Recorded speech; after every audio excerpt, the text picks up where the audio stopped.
Ito yung barangay Kabasalan dito sa Pikit North, Cotabato. Ito yung pinaka malayong barangay dito sa Pikit North, Cotabato. Ang Pikit, significant yan sa Bangsamoro history. Ito yung lugar talaga kung saan nila pinaglaban, yung right nila. Maririnig mo yung mga storya kung paano nag-struggle yung mga tao dito, kung kailan magbabakwit sila, babalik, babakwit. At sa matagal pong panahon na nagbabakwit, nagigera itong lugar na ito, kasi ang almost all areas in Barm have gone through a lot of displacement, conflict, neglect. May thinking din na pag taga Bangsamoro, second class. So mayroon ding discrimination. So ang Kabasalan is just a microcosm of the bigger context ng Bangsamoro.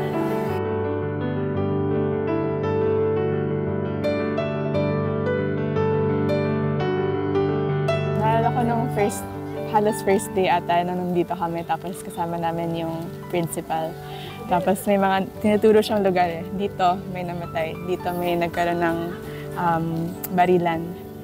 Yung ganun, parang like normal, hindi naman normal, pero maraming kwento talaga na hindi okay.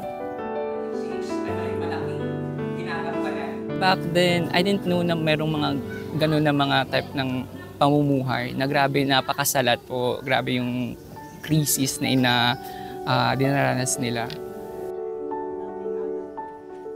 May epekto rin kasi yan sa edukasyon ng mga bata. Kasi nakikita naman namin, dahil sa layo ng lugar namin, wala masyadong nagtuturo. Kaya pagpunta mo dito, maglalakad kayo, sasakay kayo ng bukag. Yun yung motorsiklo na may 2 basket at saka rin pump boat. Kasi nga pag sobrang, ang haba kasi ng lalakarin na baha. Si Sir Yul, nagkataon na first time na pagpunta ni dito, baha. So hanggang dito yung tubig na linakad nila mula Sitio Balibat hanggang Kabasalan.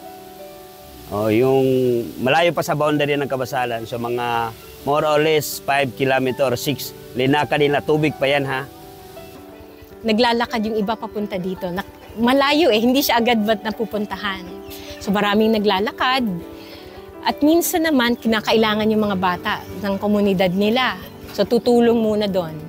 Pagkatapos nun, babalik na naman sa eskwelahan. Ang nagsimula noon, 341 yan. Tapos iisa ang teacher. Nung huling bilangan, naging 250 na lamang. Tapos may mga araw na mas bumababa pa. 4 na grade levels, 7, 8, 9, 10. Pero isa lang ang teacher. Paano mo naman tuturuan yung mga bata na gano'n? Kaya uhaw na uhaw po ang mga learners natin dito ng isang may kalidad na klase ng pagtuturo.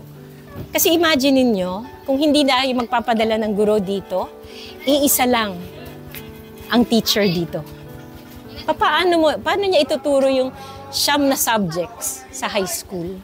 Sa 4 na grade level, grade 7, 8, 9, 10, hindi kakayanin. So, pasasalamat kami na nakatouch po kami sa program para na-explain din namin sa kanila kung gaano namin kailangan ng teacher na madagdag sa aming school. Nung una po, very frustrating na ako lang po ang mag-isa na maiiwan dito. No, hindi naman po kasi bigla yung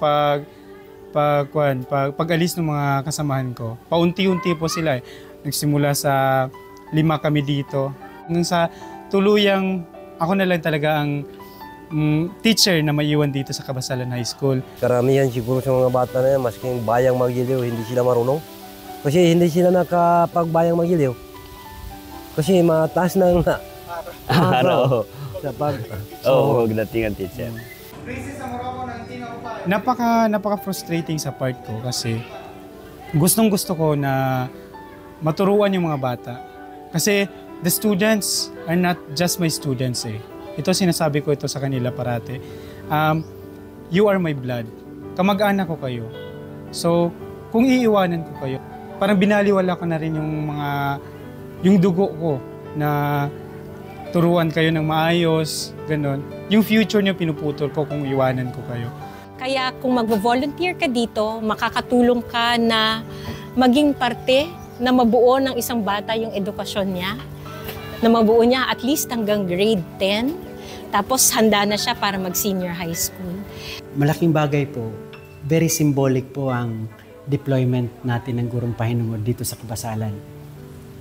Kumbaga, hindi lang siya basta yung tipong ordinary deployment ng Gurong Pahinungod unlike in other places. The reason why this is symbolic is because ang Kabasalan ay hindi po yan siya napapasok noon ng kahit sino. Mayroon pong mga mindset, mayroon pong mga prejudices na nagsasabing nakakatakot ang pikit. Mas lalong nakakatakot ang Kabasalan. So we wanted to break that notion na nakakatakot ang pikit, nakakatakot ang Kabasalan, nakakatakot ang mga Muslim. We wanted to break that notion. Yung mga fears na yan, mawawala yan once you're in the community. Because you won't have the answers to those worries if you weren't able to experience how you will overcome it. It's more on the process. What if pumunta tayo doon? What is there to ask for? What is there to worry for if you have the community naman po na handang tumulong? Nung may balita na nga na darating ang mga Gurong Pahinungod, ang saya-saya ko po. And ang saya-saya rin ng mga bata na may bago na silang makakasama dito sa school. They love it. For me lang po, kasi parang sa po, they love it when they discover or they understand something na hindi ganun dati ka-in-depth yung pagkakaturo sa kanila. I try to incorporate yung mga natutunan ko back then sa college, yung mga sa food chemistry, food microbiology, doon sa mga pagkain na nakikita nila, particularly yung mga delicacy nila dito, how it comes into like that, yung process, anong nangyayari, bakit nagiging malagkit, what's the purpose of water, parang ganun po. And they're fascinated po na ganun po pala yung explanation, bakit ganun yung mga bagay-bagay. Sa mga maliliit na bagay, nakikita mo rin yung pagka may mga pagkain sila na gusto nila i-share, bibigyan ka talaga. Pero yung iba kasi, nagtatanong lang sila na, Sir, ano pong paborito niyong prutas? So alam kong patutungan, dadalhan niyo ako ng prutas na yan. Kunwari pa naglalakad kami tapos maalikabok yung daan, papaunahin ka nila para hindi ka malagyan ng alikabok. O kaya, yung ini-include ka sa mga bagay. Pag may mga event sila, ini-invite ka. So, very welcoming din talaga sila. Minsan, parang ayaw pa nila matapos yung klase minsan. Yung iba, kasi gusto pa nilang makinig. Sabi nila minsan, parang masaya kasi ngayon na din sila nakaranas na magkaroon ng iba't ibang klase ng teacher na may kanya-kanya ring tinuturo. And for them, parang it's a big change compared sa mga nangyari noon kasi they only have scheduled na type of classes. And they don't get to discuss everything in detail. Simula nung dumating ang Gurong Pahinungod, nagkaroon kami ng regular classes from morning to afternoon talaga yung klase namin. Isang estudyante ko, nakalimutan ko yung susi. Isang classroom, siya talaga yung nag-offer na motorin pabalik doon sa bahay just to parang makapagklase kami. Ganun. So for me parang, alam niyo po yung kahit crisis na mahal, yung gasolina ganun, yung mga ganung idea. Parang gusto kasi namin yung gawin kasi gusto po namin makapagklase po kayo. Gusto po namin magklase tayo sa classroom. So for me, that shows how they much appreciate having us and learning from us. Walang iwanawat. Walang mag-aasawa. Kanino? Napamahal ng mga bata sa kanila at siya naman na pamahal din sila sa mga bata. Ngayon, napamahal na rin kasi kami sa mga estudyante. Talagang malaki yung appreciation ko for them. Kasi nakikita ko rin na sila rin na-appreciate kami. Kasi ang isang graduate ng UP ay hindi niya pipiliing mag-Gurong Pahinungod kung wala ng built-in na commitment. So, nandun na yun, built-in na paninilbihan. Itong paraan natin para may balik yung serbisyong ibinigay ng taong bayan sa atin bilang mga skolar ng bayan. Pati yung tiwala ng taong bayan sa atin, hindi natin sasayangin yon. Hindi natin sasayangin yung karangalan na tayo naging graduate ng UP. Hindi natin sisirain yan. Yung buhay ko dati, laking city girl ako. Wala akong alam sa provincial life.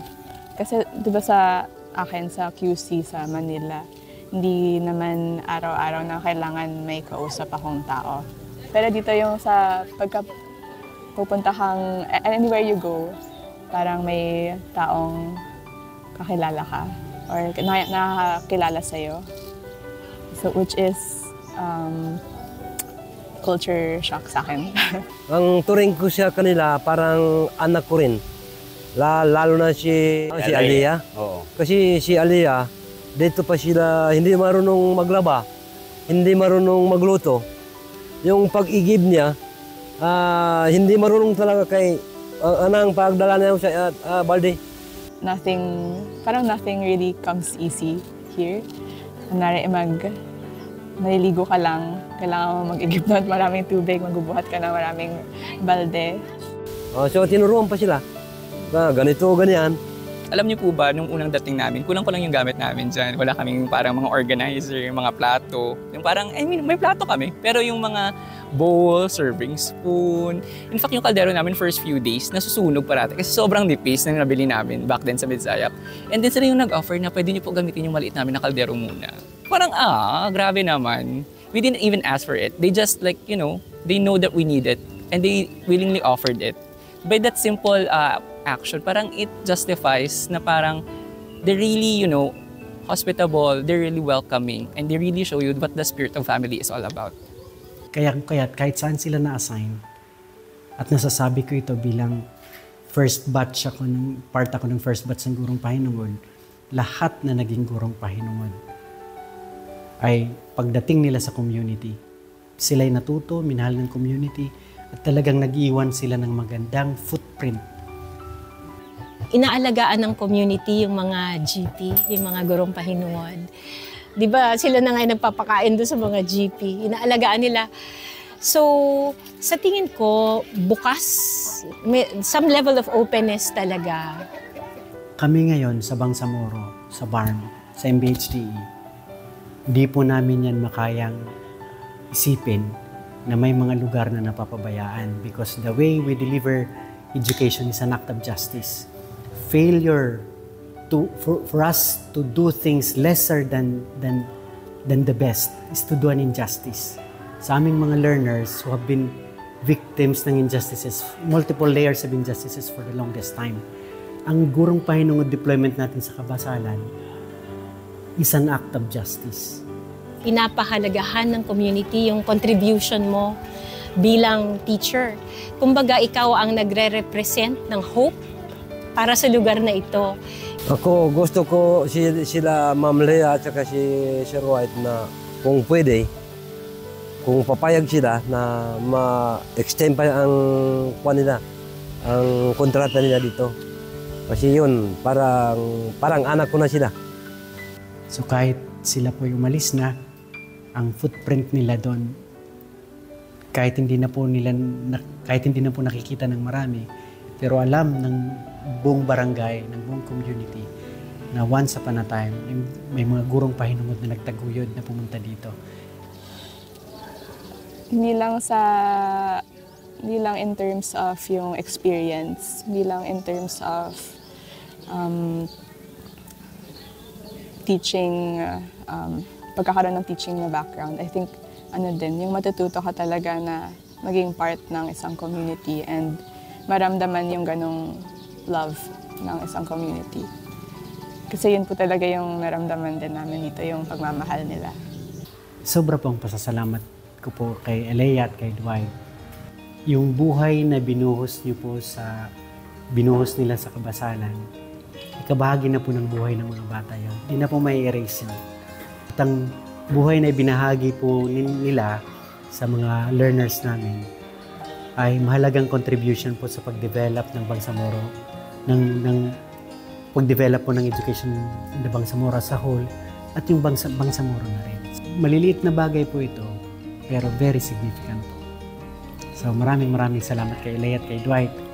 At magpaalam kayo kay Kapitan kung kayo ay aalis na kasi parang ayaw kayong paalisin ni Kapitan.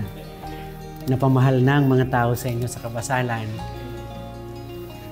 Parang hindi na nila kayo bibitiwan.